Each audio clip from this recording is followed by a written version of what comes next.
கடவுளின் சட்டத்துக்காக சாகும் அளவுக்கு போராடினார். இறை பற்றில்லாதோரின் வார்த்தைகளுக்காக அவர் அஞ்சவில்லை.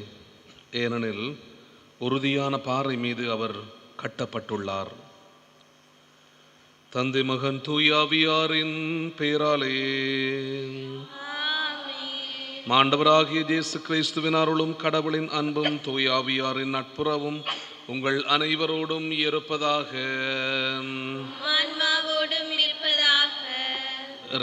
அன்புமிக்க சகோதர சகோதரிகளே, இன்று திருச்சபையிலே மறைசாட்சியும் ஆயருமான புனித பானிஃபஸ் என்பவர் நினைவு கூறப்படுகிறார். மறைசாட்சியர்கள் இயேசுவுக்காக இரத்தம் சிந்தி மரித்தவர்கள். இயேசு என்கின்ற நற்செய்தியை போதிப்பதற்காக தங்களுடைய உயிரையும் துச்சமென மதித்தவர்கள். எனவே இந்த புனிதர் சிறப்பான விதத்திலே தாம் நாவினால் போதித்த இயேசுவை தன்னுடைய வாழ்க்கையினாலே நிறை வல்லமையோடு வாழ்ந்து காட்டினார். அதற்காக இரத்தம் சிந்தி மரிக்கின்றார். எனவே இந்த புனிதருடைய வாழ்வுக்காகவும் பணிக்காகவும் நாங்கள் ஆண்டவருக்கு நன்றி சொல்லுவோம். தொடர்ந்தும் இந்த புனிதர் எங்களுக்காக பரிந்து பேச வேண்டும் என்றும் இந்த பலியூடாக நாங்கள் செபிப்போம். சகோதரங்களே, இந்த தெய்வீகமான இந்த திருப்பலியை தகுதியான உள்ளத்தோடு ஒப்புக் கொடுக்க எங்களுடைய பாவங்கள் குறை குற்றங்களை நினைத்து மனம் வருந்தி ஆண்டவரிடத்திலே மன்னிப்பு கேட்போம். எல்லாம் வல்ல இறைவனிடமும் சகோதர சகோதரிகளை உங்களிடமும் நான் பாவி என்று ஏற்றுக்கொள்ளுகின்றேன். ஏனெனில் என் சிந்தனையாலும் சொல்லாலும் செயலாலும் என் பாவமே என் பாவமே என் பெரும் பாவமே. ஆகையால் எப்பொழுதும் கன்னியான புனித மரியாளை வானதூதர் புனிதர் அனைவரையும் சகோதர சகோதரிகளை உங்களையும் நம் இறைவனாகிய ஆண்டவரிடம் எனக்காக வேண்டிக் கொள்ள மன்றாடுகின்றேன். லாம்பல இறைவன் நம் மீது இரக்கம் வைத்து நம் பாவங்களை மன்னித்து நம்மை நிலை வாழ்விற்கு அழைத்து செல்வாராக. ஆண்டவரே இரக்கமாயிரும். கிறிஸ்துவே இரக்கமாயிரும். ஆண்டவரே இரக்கமாயிரும். சபிப்போமாக. ஆண்டவரை, மறைசாட்சியான புனித பானிஃபஸ் தாம் நாவினால் போதித்ததை இரத்தம் சிந்தி உண்மை என எண்பித்தார். அவர் எங்களுக்காக பரிந்து பேசுவதால் நாங்கள் அதே நம்பிக்கையிலே உறுதியாய் நின்று அதை செயலிலே வெளிப்படுத்துவோமாக. உம்மோடு தூய ஆவியார் ஒன்றிப்பில் இறைவனாய் என்றென்றும் வாழ்ந்து ஆட்சி செய்கின்ற எங்கள் ஆண்டவரும் திருமகனுமாகிய இயேசு கிறிஸ்து வழியாக உம்மை மன்றாடுகின்றோம். முதல் வாசகம். உம்மீது என் கைகளை விரித்தால் உமக்குள் வந்துள்ள கடவுளின் வரத்தை புத்துயிர் பெறச் செய்யும். திருத்தூதர் பவுல் தீமோத்தேயுவுக்கு எழுதிய 2ஆம் திருமுகத்திலிருந்து வாசகம். அதிகாரம் 1, இறை வசனங்கள் 1 தொடக்கம் 3 மற்றும் 6 தொடக்கம் 12 வரை. என் அன்பார்ந்த பிள்ளை தீமோத்தேயுவுக்கு கடவுளின் திருவுளத்தால் கிறிஸ்து இயேசு அருளும் வாழ்வு பற்றிய வாக்குறுதிக்கு ஏற்ப அவருடைய திருத்தூதனான பவுல் எழுதுவது: தந்தையாம் கடவுளிடமிருந்தும் நம் ஆண்டவராம் கிறிஸ்து இயேசுவிடமிருந்தும் அருளும் இரக்கமும் அமைதியும் உரித்தாகுக. என் முன்னோரை போன்று தூய்மையான மனச்சான்றுடன் கடவுளுக்கு பணியாற்றும் நான் அவருக்கு நன்றி கூறுகின்றேன். இரவும் பகலும் இடைவிடாமல் என் மன்றாட்டுக்களில் உன்னை நினைவு கூறுகின்றேன். உன்மீது என் கைகளை வைத்து திருப்பணியில் அமர்த்திய போது உனக்குள் எழுந்த கடவுளின் அருள் கொடையினை தூண்டி எழுப்புமாறு நினைவுறுத்துகின்றேன். கடவுள் நமக்கு கோழை உள்ளத்தினை அல்ல, வல்லமையும் அன்பும் கட்டுப்பாடும் கொண்ட உள்ளத்தையே வழங்கியுள்ளார். எனவே நம் ஆண்டவருக்கு நீ சான்று பகர்வதை குறித்தோ அவர் பொருட்டு நான் கைதியாக இருப்பதை குறித்தோ வெட்கமடைய தேவையில்லை. கடவுளின் வல்லமைக்கேற்ப நற்செய்தியின் பொருட்டு துன்பத்தில் என்னுடன் பங்கு கொள். அவர் நம் செயல்களை முன்னிட்டு அல்ல, காலங்களுக்கு முந்திய தமது தீர்மானத்தின்படி கிறிஸ்து இயேசு வழியாக நமக்கு அளிக்கப்பட்ட அருளின்படி நம்மை மீட்டுள்ளார். நமக்கு தூய அழைப்பு விடுத்துள்ளார்.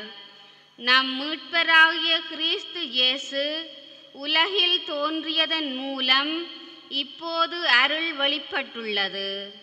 அவர் சாவை அழித்து அழியா வாழ்வை நற்செய்தியின் வழியாக ஒளிரச் செய்தார். அந்த நற்செய்தியை அறிவிப்பவனாகவும் திருத்தூதனாகவும் போதகனாகவும் நான் ஏற்படுத்தப்பட்டுள்ளேன். இதன் பொருட்டே நான் இவ்வாறு துன்புற்று வருகின்றேன். எனினும் வெட்கமுறுவதில்லை. ஏனெனில் நான் யாரிடம் நம்பிக்கை கொண்டுள்ளேன் என அறிவேன். அவர் என்னிடம் ஒப்படைத்ததை இறுதி நாள் வரை காத்திட வல்லவர் என்கின்ற உறுதியான நம்பிக்கை எனக்கு உண்டு. இது ஆண்டவர் வழங்கும் அருள்வாக்கு. இறைவனுக்கு நன்றி. உங்கள் பதிலாக, ஆண்டவரே, உம்மை நோக்கி என் கண்களை உயர்த்தியுள்ளேன். ஆண்டவரே, உம்மை நோக்கி என் கண்களை உயர்த்தியுள்ளேன். ஆண்டவரே, உம்மை நோக்கி என் கண்களை உயர்த்தியுள்ளேன். விண்ணுலகில் வீற்றிருப்பவரே, உம்மை நோக்கியே என் கண்களை உயர்த்தியுள்ளேன். பணியாளனின் கண்கள் தன் தலைவனின் கைதனை நோக்கி இருப்பது போல என் கண்களை உயர்த்தியுள்ளேன். ஆண்டவரே, உம்மை நோக்கி என் கண்களை உயர்த்தியுள்ளேன். பணிப்பெண்ணின் கண்கள் தன் தலைவியின் கைதனை நோக்கி இருப்பது போல எம் கடவுளாகிய ஆண்டவரே, நீர் எமக்கு இரங்கும் வரை எம் கண்கள் உம்மையே நோக்கி இருக்கும். ஆண்டவரே, உம்மை நோக்கி என் கண்களை உயர்த்தியுள்ளேன். ஆண்டவரே, உம்மை நோக்கி என் கண்களை உயர்த்தியுள்ளேன்.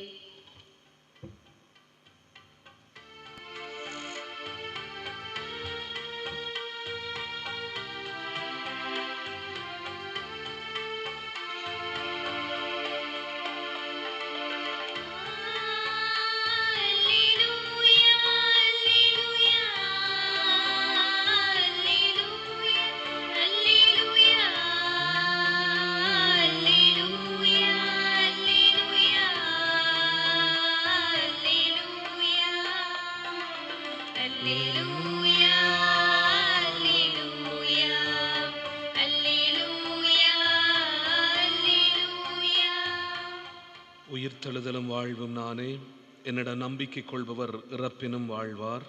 அல்லேலூயா.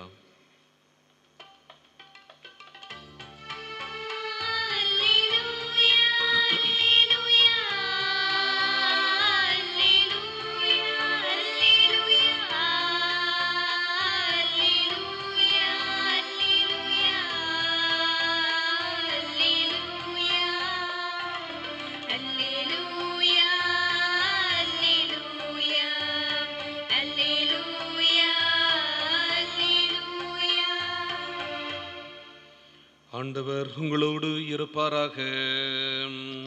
ஆன்மாவோடும் இருப்பாராக. மாற்கெழுதிய பரிசுத்த நற்செய்தியில் இருந்து வாசகம். ஆண்டவரே, மாட்சி உமக்கே. மாற்கு நற்செய்தி அதிகாரம் 12 இறை வார்த்தைகள் 18 தொடக்கம் 27 வரை. அக்காலத்தில் உயிர்த்தெழுதல் இல்லை என்னும் கருத்துடைய சதுசேயர் இயேசுவை அணுகி, போதகரே, ஒருவர் மகப்பேறின்றி தம் மனைவியை விட்டுவிட்டு இறந்து போனால் அவரை கொழுந்தனே மனைவியாக ஏற்றுக்கொண்டு சகோதரருக்கு வழிமரபு உருவாக்க வேண்டும் என்று மோசே நமக்கு எழுதி வைத்துள்ளார். சகோதரர் 7 இருந்தனர். மூத்தவர் ஒரு பெண்ணை மணந்து மகப்பேறின்றி இறந்தார். இரண்டாமவர் அவரை மணந்து அவரும் மகப்பேறின்றி இறந்தார். மூன்றாமவருக்கும் அவ்வாறே நிகழ்ந்தது. 7 பேருக்கும் மகப்பேறு இல்லாமல் போயிற்று. அனைவருக்கும் கடைசியாக அப்பெண்ணும் இறந்தார். அவர்கள் உயிர்த்தெழும் போது அவர்களுள் யாருக்கு மனைவியாக இருப்பார்? ஏனெனில் 7 அவரை மனைவியாக கொண்டிருந்தனரே என்று கேட்டனர். அதுக்கு இயேசு அவர்களிடம், உங்களுக்கு மறைநூலும் தெரியாது, கடவுளின் வல்லமையும் தெரியாது. இதனால் தான் தவறான கருத்தை கொண்டிருக்கிறீர்கள். இறந்து உயிர் தழும்போது யாரும் திருமணம் செய்து கொள்வது இல்லை. மாறாக அவர்கள் விண்ணகத் தூதரை போல் இருப்பார்கள். இறந்தோர் உயிருடன் எழுப்பப்படுவதை பற்றி மோசேயின் நூலில் முட்புதர் பற்றிய நிகழ்ச்சியில் இவ்வாறு வாசித்தது இல்லையா? ஆபிரகாமின் கடவுள், ஈசாக்கின் கடவுள், யாக்கோப்பின் கடவுள் நானே என்று கடவுள் அவரிடம் சொன்னாரே. அவர் இறந்தோரின் கடவுள் அல்ல, மாறாக வாழ்வோரின் கடவுள். நீங்கள் தவறான கருத்து கொண்டிருக்கிறீர்கள் என்று கூறினார். வாழ்வு தரும் இயேசு கிறிஸ்துவின் நற்செய்தி. கிறிஸ்துவே உமக்கு புகழ். கிறிஸ்துவின் அன்புமிக்க சகோதரங்களே, இந்த உயிர்த்து எழுதல் என்பது என்ன?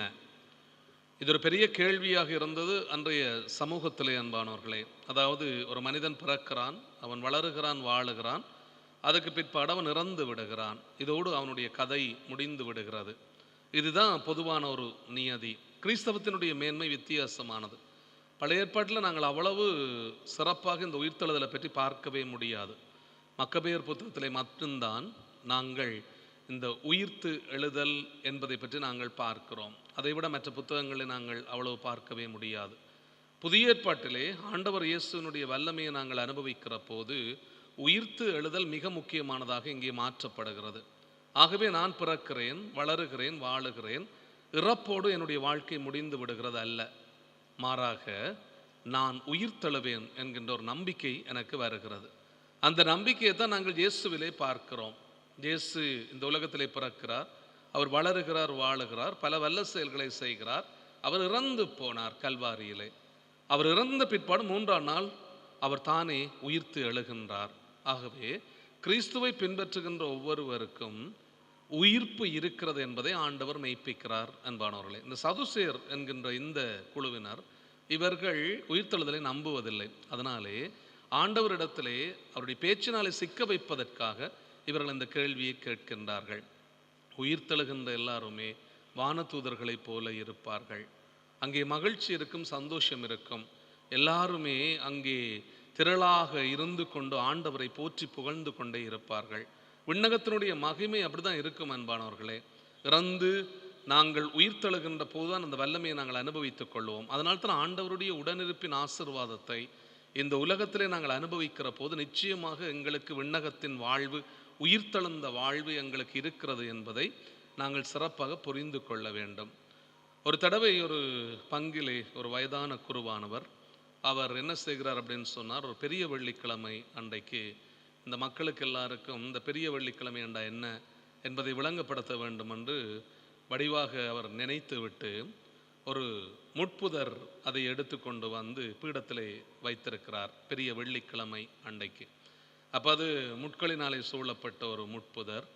அந்த செடியை கொண்டு வந்து அவர் பீடத்திலே வைத்துவிட்டு போயிருக்கிறார். இந்த மக்கள் ஆலயத்துக்கு வருகிற போது இந்த முட்புதரை பார்ப்பார்கள். அது ஒன்றுமே இல்லை, அதிலே வெறும் முட்கள் மட்டுமே இருந்தது. ஒன்று இயேசுவினுடைய சிலுவையை அதை ஞாபகப்படுத்தியது, இரண்டாவது அவருடைய இறப்பை அது நினைவு கூர்ந்தது. இதெல்லாம் முடிந்த பிற்பாடு அவர் உயிர்த்த ஞாயிறு அன்றைக்கு அவர் திருப்பலிக்கு வார நேரத்திலே இந்த பீடத்திலே இந்த முட்புதர் அப்படிதான் இருக்கும், அதை அகற்றி விடுவோம் அப்படின்னு வந்த போது பார்த்தாலாம் அங்கே முளைகள் அரும்பி சாதாரணமாக அது பூத்து குலுங்குவதற்கு ஆயத்தமாக இருந்திருக்கிறது அந்த முட்புதர். அவர் அப்படியே இருந்து யோசிச்சாராம், ஒரு முட்புதரை நான் கொண்டு வந்து வைத்தேன், ஆனால் அது 3 நாட்களுக்கு பிற்பாடு அது தானே துளிர்த்து ஒரு அழகான பூவாக வருவதற்கு தன்னை ஆயத்தம் செய்து கொண்டிருந்திருக்கிறதாம். அன்பானவர்களே, வாழ்க்கை அப்படித்தான் இருக்கிறது எங்களுக்கு. நாங்கள் இறந்து போய் விடுவோம் அப்படின்னு சொல்லி நாங்கள் நினைக்கிறோம். நாங்கள் இறந்து போவது இல்லை. நாங்கள் உயிர்த்தெழுவதற்கு ஆயத்தமாகத்தான் இந்த உலகத்திலே வாழ்ந்து கொண்டிருக்கிறோம் என்பதை ஆண்டவர் தன்னுடைய வாழ்க்கையில மெய்ப்பித்து கொண்டே இருக்கிறார். அதனால்தான் ஆண்டவர் இயேசு தான் எதை சொன்னாரோ அதைத்தான் இந்த உலகத்திலே செய்து முடித்தார். இதெல்லாம் சொல்லிவிட்டு ஆண்டவர் போகவில்லை. இந்த உலகத்தில் எதை ஆண்டவர் சொன்னாரோ அதை ஆண்டவர் இயேசு நிறைவேற்றி காட்டினார். தான் இறந்து போவேன் என்று சொன்னார் ஆண்டவர், ஆண்டவர் இறந்து போனார். தான் உயிர்த்தெழுவேன் என்று சொன்னார் ஆண்டவர், ஆண்டவர் உயிர்த்தெழுந்தார். அப்போ ஆண்டவரை பின்பற்றுகின்ற நாங்கள் செத்து போவோம், அதுக்கு மாற்று கருத்துக்கு இடமில்லை. ஆனால் எங்களுடைய வாழ்க்கை சாவோடு முடிந்து விடுகிறது அல்ல, மாறாக நாங்கள் உயிர்த்தெழுவோம் என்கின்ற நம்பிக்கையை அது எங்களுக்கு தந்து கொண்டே இருக்கிறது. எழுந்து நின்று எங்களுடைய தேவைகளை ஆண்டவருடைய பாதத்திலே சமர்ப்பிப்போம். நாளின் விடியலுக்காகவும் வாழ்வெனும் கொடையை அளித்தமைக்காகவும் நன்றி கூறுகின்றோம். இன்று நாம் செய்ய வேண்டியிருக்கும் செயற்பாடுகளிலும் மேற்கொள்ள இருக்கும் பயணங்களிலும் நீரே முன்னின்று வழிநடத்திடுமாறு இறைவா உம்மை மன்றாடுகின்றோம். அன்பு நேசரே இறைவா, உமது இறைபணிக்காக தம்மை அர்ப்பணமாக்கிய இறைபணியாளர்களை ஆசிர்வதியும். அவர்களுக்கு உடல் நலத்தையும் ஆன்மீக நலத்தையும் வழங்கி துணையாளராம் தூய ஆவியால் மனநடத்தி செல்லுமாறு இறைவா உம்மை மன்றாடுகின்றோம். கருணை உள்ளம் கொண்ட தேவனே, போரினாலும் இயற்கை அனர்த்தங்களாலும் பாதிக்கப்பட்டு அடிப்படை வாழ்வை இழந்தவர்களுக்கு அகதிகளாக்கப்பட்டவர்களுக்கும் நீரே காப்பரனாகவும் அடைக்கலமாகவும் இருந்தருளும். மேலும் இறந்து 25வது வருடத்தை நினைவு கூறுகின்ற அம்மா மகளுடைய ஆத்மாக்களுக்கு நித்திய சாந்தி அளித்தடுமாறு இறைவா உம்மை மன்றாடுகின்றோம். இதனால நாங்கள் நினைவு கூர்ந்து மன்றாடுகின்ற அடியார்களுக்கும் ஆண்டவர் நித்திய ஒளிக்குள்ள இடத்தை கொடுக்க வேண்டும் என்றும் சபிப்போம். நன்றி பெருக்கோடு பிறந்த நாளை நினைவு கூறுகின்றவரையும் ஆண்டவர் சிறப்பாக ஆசீர்வதிக்க வேண்டும் என்றும் மன்றாடுவோம். நம்முடைய சொந்த தேவைகள், கருத்துக்கள், விண்ணப்பங்கள் எல்லாவற்றையும் ஆண்டவருடைய பாதத்திலே மௌனமாக சமர்ப்பித்து மன்றாடுவோம்.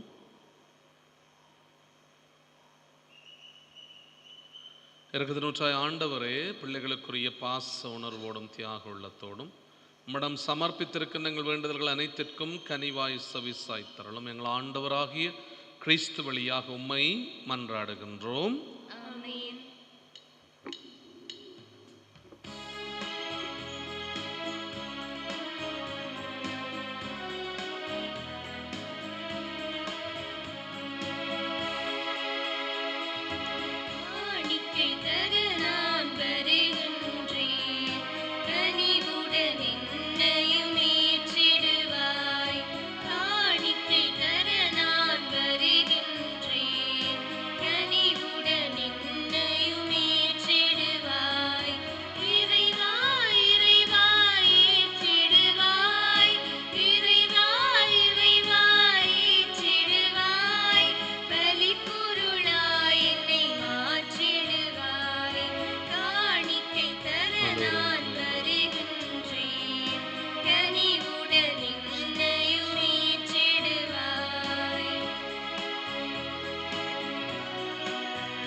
சகோதர சகோதரிகளை, என்னுடையதும் உங்களுடையதுமான இந்த பலி எல்லாம் வல்ல தந்தையாகிய இறைவனுக்கு ஏற்றதாகும்படி மன்றாடுங்கள்.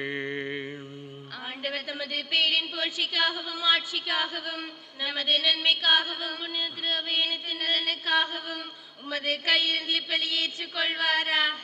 ஆண்டவரே, உமது ஆசியால் இந்த காணிக்கைகளை புனிதப்படுத்த உம்மை வேண்டுகிறோம். உமது கொடையினாலே புனித பானிஃபஸ் தம் உடலின் துன்பங்கள் அனைத்தையும் வெற்றி கொண்டது போல நாங்களும் அதே அன்பு தீயினாலே பற்றி எறிவோமாக. எங்கள் ஆண்டவராகிய கிறிஸ்து வழியாக உம்மை மன்றாடுகின்றோம். ஆமென். ஆண்டவர் உங்களோடு இருப்பாராக. உம் ஆன்மாவோடும் இருப்பாராக. இதயங்களை மேலே எழுப்புங்கள். ஆண்டவரிடம் எழுப்பியுள்ளோம். நம் இறைவனாகிய ஆண்டவருக்கு நன்றி கூறுவோம். அது தகுதியும் நீதியுமானது. ஆண்டவரை தூயவரான தந்தையே, என்றும் உள்ள எல்லாம் வல்ல இறைவா, என்னாலும் எவ்விடத்திலும் நாங்கள் உமக்கு நன்றி செலுத்துவது மெய்யாகவே தகுதியும் நீதியுமாகும், எங்கள் கடமையும் மீட்புக்குரிய செயலுமாகும். ஏனெனிலும் புனிதர்கள் பெருமை அடைவதால் நீர் மாட்சி பெறுகின்றீர். அவர்களுடைய பாடுகளை சார்ந்தவை அனைத்தும் உம்முடைய ஆற்றலின் வியத்தகு செயல்களே. நேரே எங்கள் ஆண்டவராகிய கிறிஸ்து வழியாக அவர்களுக்கு இத்தகைய நம்பிக்கை ஆர்வத்தை கனிவுடன் கொடுக்கின்றீர். நிலைத்திருக்கும் உறுதிப்பாட்டை ஊட்டுகின்றீர். கடும் துயரிலும் வெற்றியை அளிக்கின்றீர். ஆகவே விண்ணகத்திலும் மண்ணகத்திலும் உள்ள அனைத்தும் உம்மை தொழுது வணங்கி புதியதொரு பண்பாடுகின்றன. வானதூதர்களின் அணிகள் அனைத்தோடு நாங்களும் சேர்ந்து முடிவின்றி பறைசாற்றி சொல்லுவதாவது: தூயவர் தூயவர் தூயவர், வான்படைகளின் கடவுளாம் ஆண்டவர். விண்ணகமும் மண்ணகமும் ஆட்சியால் நிறைந்துள்ளன. உன்னதங்களிலே ஓசன்னா. ஆண்டவர் பேரால் வருகிறவர் ஆசி பெற்றவர். உன்னதங்களிலே ஓசானா. ஆண்டவரே, நீர் மெய்யாகவே தூயவர், தூய்மை அனைத்திற்கும் ஊற்று. ஆகவே உம்முடைய ஆவியை பொழிந்து இந்த காணிக்கைகளை தூய்மைப்படுத்த உம்மை தாழ்மையுடன் வேண்டுகிறோம். இவ்வாறங்கள் ஆண்டவர் இயேசு கிறிஸ்துவின் உடலும் இரத்தமுமாக எங்களுக்கு இவை மாறுவனவாக. அவர் பாடுபட உளம் கனிந்து தம்மை கையளித்த போது அப்பத்தை எடுத்து நன்றி செலுத்தி அதை பிட்டு தம்முடைய சீடர்களுக்கு அளித்து அவர் கூறியதாவது: அனைவரும் இதிலிருந்து பெற்று உண்ணுங்கள், ஏனெனில் இது உங்களுக்காக கையளிக்கப்படும் என் உடல்.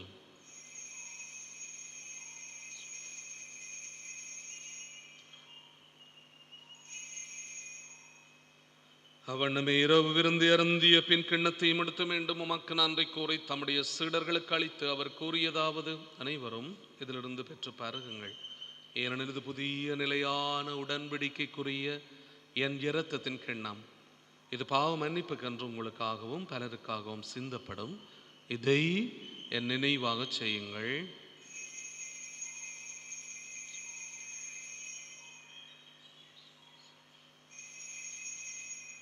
நம்பிக்கையின் மறைப்பொருள். ஆண்டவரே, நீர் வருமிடம் உமது இறப்பினை அறிக்கையிடுகின்றோம், உமது உயிர்ப்பினையும் எடுத்துரைக்கின்றோம். ஆகவே ஆண்டவரே, நாங்கள் கிறிஸ்துவின் இறப்பினையும் உயிர்ப்பினையும் நினைவு கூர்ந்து வாழ்வு தரும் அப்பத்தையும் மீட்பளிக்கும் கிண்ணத்தையும் ஒப்புக் கொடுக்கிறோம். உம் திருமுன்னன்று ஊழியம் புரிய தகுந்தவர்களை நாங்களே ஏற்றுக்கொண்டு எனவே உமக்கு நன்றி செலுத்துகிறோம். மேலும் கிறிஸ்துவின் உடலிலும் இரத்தத்திலும் பங்கு கொள்ளும் எங்களை தூய ஆவியார் ஒன்று சேர்க்க வேண்டும் என உம்மை தாழ்மையுடன் மன்றாடுகின்றோம். ஆண்டவரே, உலகெங்கும் பரவி இருக்கும் அது திரு அவையை நினைவு கூர்ந்தருளும். எங்களுடைய திருத்தந்தை பிரான்சிஸ், எங்கள் ஆயர் ஜஸ்டின் ஞான பிரகாசம், எல்லா திருநிலையினராகிய அனைவரோடும் உமது திரு அவை அன்பில் நிறைவு பெறச் செய்தருளும். மேலும் உயிர்த்தலும் எதிர்நோக்குடன் துயில் கொள்ளும் எங்களுடைய சகோதர சகோதரிகளையும் அனைவரையும் இரக்கத்துடன் நினைவு கூர்ந்து உமது திருமுகோளிக்குள்ளே ஏற்றுக்கொள்ளும் எங்கள் அனைவர் மீதும் இரக்கமாயிரும். கடவுளின் கன்னித்தாயான புனித மரியா, அவருடைய கணவரான புனித யோசேப்பு, புனித திரு தூதர்கள், என்று நாங்கள் திருச்சபையிலே சிறப்பாக நினைவு கூறுகின்ற புனித பொனிஃபஸ், எங்கள் அன்பான பாதுகாவலர் புனித ஜோசபாஸ் முனிந்தரன், மேலும் இவ்வுலகிலே உமக்கு வந்தவராகிய புனிதர் அனைவருடனும் நாங்கள் நிலை வாழ்விலே பங்கு கொள்ளும் தகுதி பெற்று உம் திருமகன் இயேசு கிறிஸ்து வழியாக உம்மை புகழ்ந்தேத்தும் வரமருள உம்மை மன்றாடுகிறோம். இவர் வழியாக, இவரோடு இவரில் எல்லாம் வல்ல இறைவனாகிய தந்தையே, தூயாவியாரின் ஒன்றிப்பில் எல்லா புகழும் ஆட்சியும் என்றென்றும் உமக்கே உரியதே.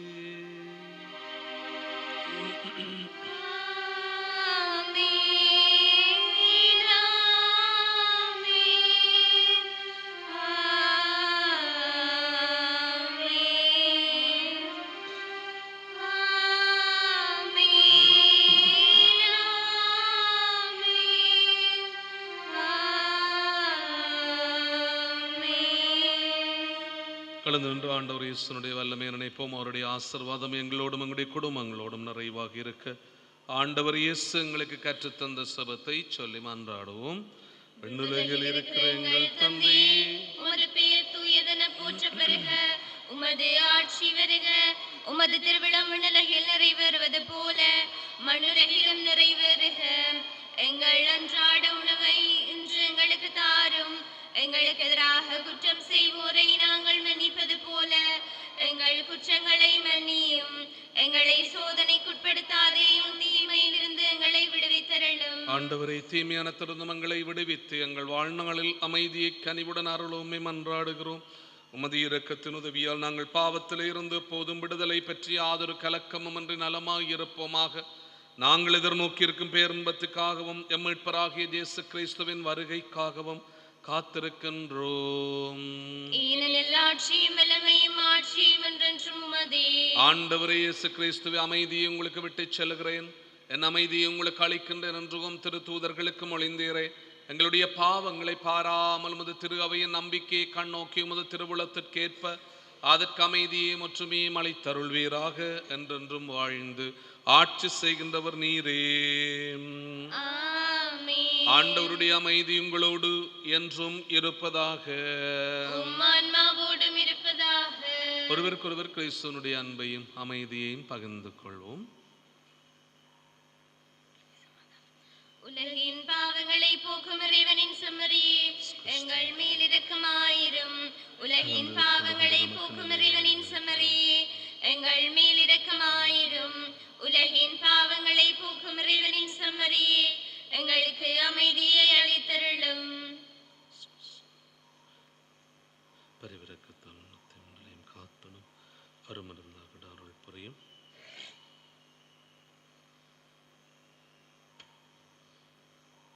இறைவனின் செம்மறி, உலகத்தினுடைய பாவங்கள் எல்லாவற்றையும் போக்குகின்றவர், இந்த திருச்செம்மறியின் விருந்துக்கு அழைக்க பெற்றோர் பேறு பெற்றோர். ஆண்டவரே, நீர் நிலத்தில் எழுந்தருள நான் தகுதியற்றவள். ஆனால் ஒரு வார்த்தை மட்டும் சொல்லி அருளும், எனது ஆன்மா நலமடையும். கிறிஸ்துவனுடைய திருவுடல் நிலை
சமத்துவ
என்னை பின்பற்ற விரும்புகின்றவர் தம்மையை மறுத்து தம் சிலுவையை தூக்கி கொண்டு என்னை பின்பற்றட்டும் என்கிறார் ஆண்டவர். நன்றி கூறி மன்றாடுவோம். ஆண்டவரே, நாங்கள் உட்கொண்ட இந்த திரு உணவு எங்களை காத்தருளுமாறு உம்மை வேண்டுகிறோம். மறைசாட்சியான புனித பானிஃபஸ் எந்த மன வலிமை அவருக்கு வாழ்வையும் நம்பிக்கையையும் பாடுகளில் வெற்றியையும் தந்ததோ அதே மன வலிமையை நாங்களும் அடைவோமாக. எங்கள் ஆண்டவராகிய கிறிஸ்து வழியாக உம்மை மன்றாடுகின்றோம். ஆண்டவர் உங்களோடு இருப்பாராக. எல்லாம் வல்ல இறைவன் தந்தை, மகன், தூய ஆவியார் உங்களுக்கு ஆசி வழங்குவாராக. கிறிஸ்துவின் அன்பிலும் அமைதியிலும் சென்று வாழுங்கள். இறைவனுக்கு நன்றி. அன்புமிக்க சகோதரர்களே, நாளைக்கு முதல் வியாழன் அன்னை வேளாங்கண்ணி ஆலயத்திலே காலை 6 மணிக்கு திருப்பலி ஒப்பு கொடுக்கப்படும். நாளைக்கும் நாளை மறுதினமும் வீடுகளில் உள்ள நோயாளர்கள் வயோதிபர்களுக்கும் நற்கருணை கொடுக்கப்படும்.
ஹோலி மேடையில் புத்தம்புது நிகழ்ச்சிகளை உடனுக்குடன் பார்த்து மகிழ எமது ஃபேஸ்புக் மற்றும் யூடியூப் பக்கத்தை லைக் செய்யுங்கள்.